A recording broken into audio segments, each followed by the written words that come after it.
Viena no frāzēm, ko es dzirdu visbiežāk, ir tāda: mēs jau visu izdarījām pareizi, tikai kaut kā nepratām nokomunicēt.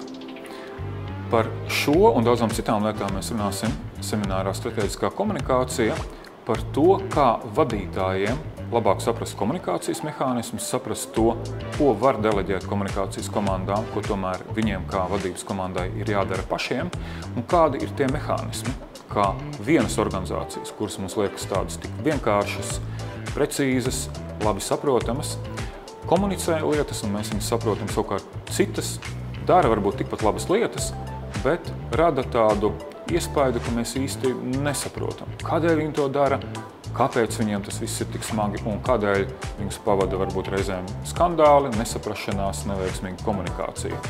Nevienmēr šīs organizācijas būtiski atšķirās.